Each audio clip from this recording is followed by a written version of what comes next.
Hola, ¿qué tal? Hoy vamos a hacer un ejercicio de reflexión total. En este caso, vamos a hacer el problema 31, que dice: un rayo láser incide en el extremo de una placa de material, como se ve en la figura.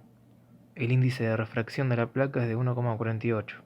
Determine el número de reflexiones internas del rayo antes de que salga por el extremo opuesto de la placa.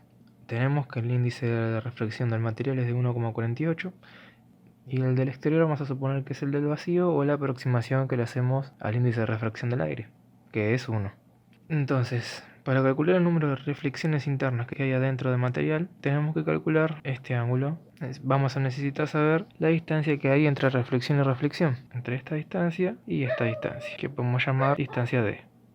Una vez obtenida la distancia que hay entre reflexión y reflexión, podemos calcular cuántas veces se cumple esta distancia a lo largo del material, haciendo una simple división entre este número y la distancia. Entonces, para sacar esta distancia, primero tenemos que saber que de acá hasta acá vamos a tener la mitad de esta distancia. Como este lado es simétrico a este, ya que se toma la medida desde el centro de la reflexión, desde la normal en el punto de incidencia de la reflexión, entonces esta distancia, que es la mitad de D, también se va a cumplir de este lado. Y para conocer esta distancia necesitamos saber este ángulo, ya que contamos con la información de este lado, que es la mitad de este valor. Entonces, para conocer este ángulo, que vamos a llamar θ, vamos a utilizar la ley de Snell, ya que ocurre una refracción en este punto de incidencia de este rayo que está acá, que se refracta en el material. Entonces tenemos la ley de Snell que acá la aplicaríamos como N1 sería el medio exterior por donde incide el rayo, y N2 sería por donde se refracta el rayo, que sería de 1,48. θ1 sería el ángulo con el que incide al material, que es de 50 grados, y θ2 sería este θ de acá. Entonces reemplazamos todo en la ecuación y despejamos θ.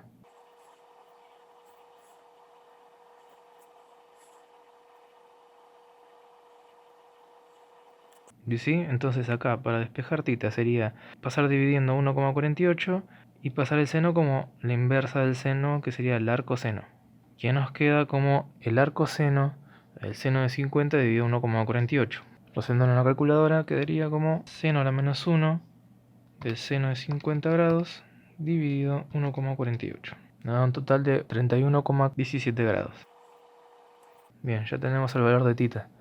Ya podríamos empezar a calcular el valor de D, utilizando algunas reglas trigonométricas. Pero en este caso voy a aprovechar para calcular si de verdad acá ocurre una reflexión total. Así de paso aprovechamos y calculamos también el ángulo crítico en este punto. Entonces necesitamos saber el ángulo que hay acá respecto a lo normal en este punto. A este ángulo vamos a llamarlo alfa. Bien, en este punto al ángulo crítico lo voy a llamar beta. Para que acá ocurra una reflexión total, es necesario que alfa sea mayor o igual al ángulo crítico. Alfa tiene que ser mayor o igual a beta. Entonces, ¿cómo se calculaba el ángulo crítico? Para que no ocurra ninguna refracción hacia este medio, en este punto de incidencia, dibujamos la normal, el rayo tiene que ir perpendicular a la normal, es decir, a 90 grados, hacia allá. Entonces, si aplicamos la ley de Snell, en este punto, nos queda que N1, que sería este medio, por el seno de beta, que todavía no conocemos ese ángulo, va a ser igual a N2, que en este caso es N1, por el seno de este ángulo, que va a ser de 90 grados. Esto que está acá nos da 1, entonces queda, despejamos beta. Como ven, queda como la fórmula del ángulo crítico, que es N2, este medio, dividido N1, este medio. Es necesario, para que ocurra una reflexión total, que el medio 2 sea el medio más rápido que el medio 1. Entonces beta es igual a 42,5 grados. Ahora, alfa, ¿qué valor tiene? Bueno, si sabemos el valor de θ, que es este, y sabemos que este ángulo que está acá es de 90 grados, entonces si los ángulos internos de un triángulo suman 180 grados, solo habría que hacer una resta de estos dos ángulos a 180 para obtener el resto, que sería alfa. Alfa es igual a 180 grados menos 90 grados, que es este ángulo que está acá, menos 31,17 grados, que nos da igual a un total de 58,83 grados.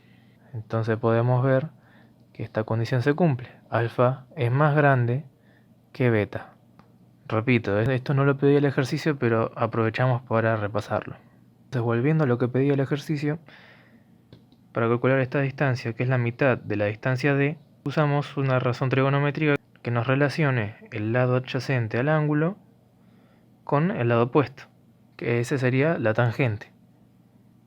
La tangente del ángulo, θ en este caso, va a ser igual al lado opuesto dividido por el lado adyacente. El lado opuesto sería la mitad de este valor dividido 2, y el lado adyacente sería la mitad de D. Como se divide por 2 arriba y abajo, entonces se cancela y nos queda que la tangente de θ es igual a 3,10 milímetros dividido D. Despejamos D y reemplazamos θ.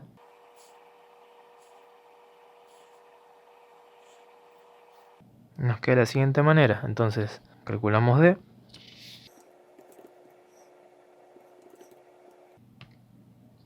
Nos da un total de aproximadamente 5,12 milímetros.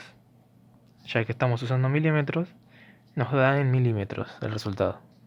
Entonces, ya teniendo la distancia D, hacemos lo que dijimos al principio. A la longitud total del material la dividimos por la distancia D.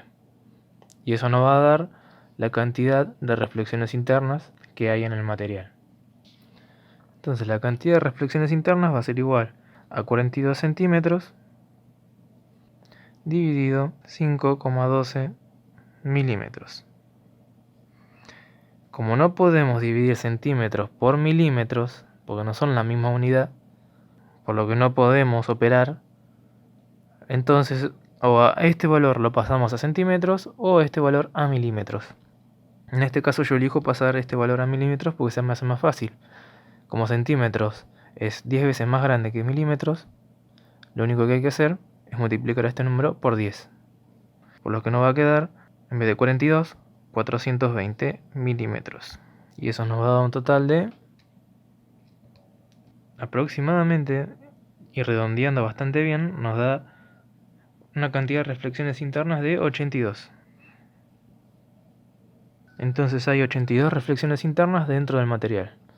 82 veces que el rayo rebota en las superficies. Se refleja dentro del mismo material. Bueno, hasta acá el ejercicio. Espero que les sirva.